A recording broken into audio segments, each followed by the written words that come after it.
How many times have you been caught in an argument where the louder voice seems to win? You know your point is valid, your reasoning is sound, but the other person keeps interrupting, mocking, or raising their tone until the conversation feels impossible. In those moments, how do you hold your ground without shouting back? How do you silence aggression without becoming aggressive yourself? The Stoics faced this very challenge centuries ago. They lived in times of political tension, public debates, and constant power struggles, yet their wisdom endures because it shows us how to command respect without losing composure. In this video, we will uncover 5 responses that embody that wisdom. 5 phrases that can stop an argument in its tracks, not because you've humiliated the other person, but because you've risen above them. And stay with me until the end, because the 5th response is the one you will probably find yourself using most often in daily life. Before we begin, make sure to subscribe to the Mental Dose channel and join our Telegram community, where you'll get early access to new videos and insights on personal and spiritual growth. Now let's get started. Response 1. I don't need to raise my voice to be right. When tempers rise, most people assume that authority comes with volume.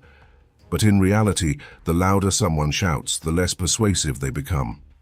Neuroscience confirms that shouting triggers the amygdala, the brain's alarm system, pushing people into defense mode.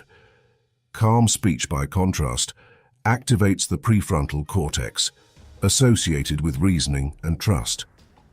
By saying calmly, I don't need to raise my voice to be right, you remind both the other person and everyone listening that logic doesn't need noise.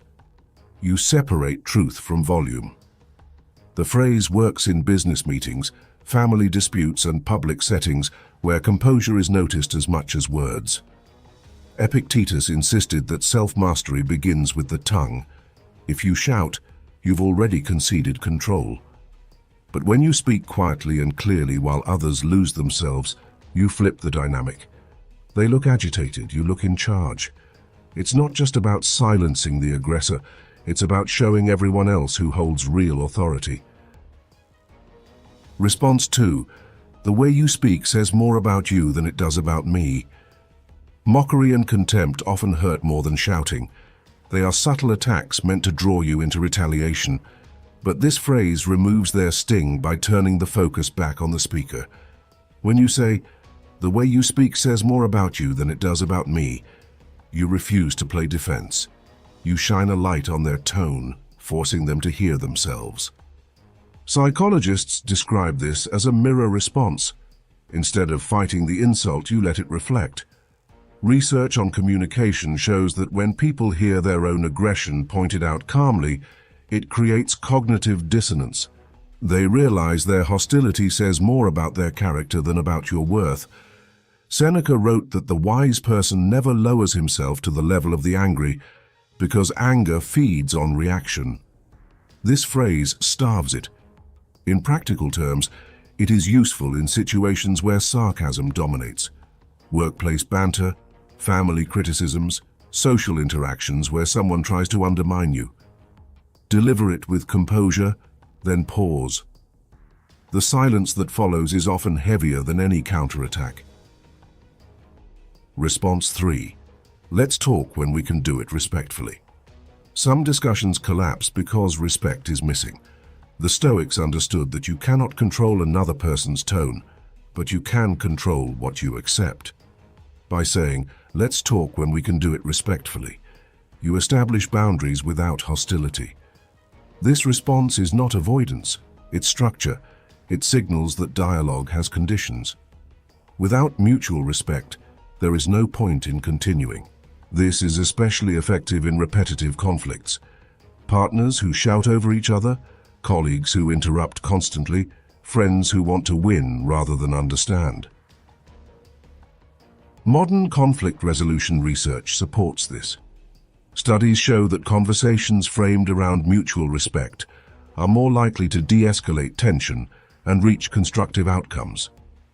By calmly refusing to continue without respect, you place responsibility back on the other person. If they want to be heard, they must first lower their weapons.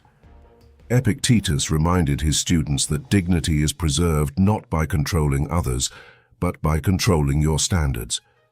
This phrase embodies that dignity. It silences aggression not by force, but by refusing to meet it on unfair terms. Response 4. I'd prefer not to continue this conversation. Sometimes the wisest decision is to end the exchange entirely. Continuing a toxic argument is like fueling a fire. It burns until something breaks. By saying, I'd prefer not to continue this conversation, you reclaim control of your attention. This response works because it closes the door firmly, without defensiveness. You're not storming off, you're not begging for peace. You're calmly declaring that your time and energy are too valuable to waste. Marcus Aurelius often reminded himself that we are harmed not by words themselves, but by our decision to let them wound us. Choosing to disengage is choosing not to be harmed.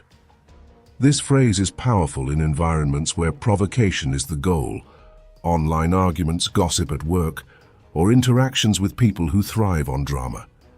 By walking away, you deny them the fuel they seek, and the silence you leave behind is louder than any rebuttal. Before we get to response 5, if this video is helping you see the power of these Stoic responses more clearly, share it with someone who could use them. And if you'd like to support this kind of thoughtful content, you can click the thanks button below. Your support truly helps. Now let's continue. Response 5. That's your opinion and I respect it, but I don't share it.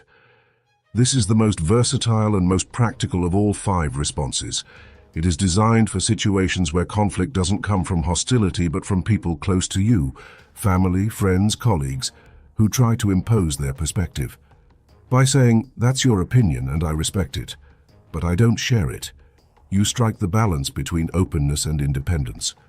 You acknowledge the other person's view, but you also affirm your freedom to disagree. This prevents unnecessary escalation while still protecting your autonomy. Seneca wrote that living for the approval of others is the worst kind of slavery. This phrase frees you from that trap. It communicates maturity. You can listen, you can respect, but you will not surrender your judgment. Use this when people push their beliefs, pressure your decisions, or challenge your values. Delivered calmly, it leaves no room for attack. They cannot accuse you of disrespect, yet they cannot force you to conform. And for this reason, it is the response most of you will find yourselves using most often. These 5 responses are more than clever comebacks. They are practical expressions of Stoic wisdom, designed to protect your dignity and restore balance in moments of conflict. They silence others not by force, but by calm authority. Let's remember them. I don't need to raise my voice to be right.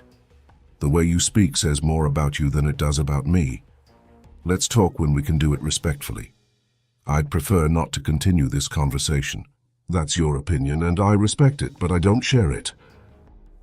Used wisely, these phrases will not only quiet aggression, but also reveal something deeper, that true strength lies in composure, not in noise. Now I'd love to hear from you. Which of these 5 will you try first? Leave your answer in the comments below, and if you found value in this, subscribe to Mental Dose for more videos that bring together Stoic wisdom, psychology, and practical tools for living with clarity and strength.